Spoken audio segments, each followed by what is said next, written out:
مدينة نمرود العراقية درة الحضارة الآشورية وموطن أحد أهم الاكتشافات الأثرية في القرن العشرين استحالت بفعل جهلاء داعش هباء منثورا.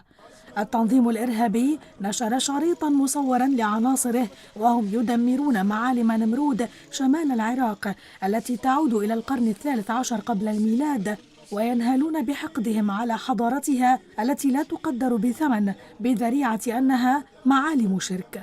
فقد شرفنا الله تعالى في دولة الإسلام بإزالة وتحطيم كل ند كان يعبد من دون الله في غابر الأيام، وها نحن ولله الحمد والمنة، وكما ترون نزيل كل نصب وتمثال. المطرقات والآلات الثقيلة لم تشف غليل عناصر التنظيم لتدمير ألواح أثرية ضخمة وجدران حجرية، فعمدوا إلى تفخيخها وتفجيرها بالكامل وسووها بالأرض.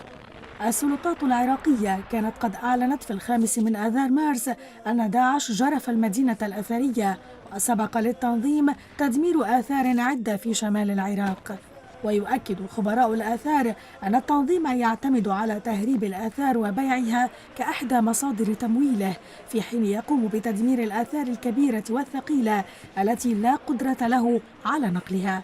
عمليات التدمير الممنهج لآثار العراق أثارت هلع علماء الآثار، كما وصفتها منظمة اليونسكو بجريمة حرب، وهو ما انتقده متحدث باسم التنظيم في الشريط الأخير، واصفا إياه بالهيجان، متوعدا بمواصلة عمليات التدمير. في عقر دار الكفر أمريكا.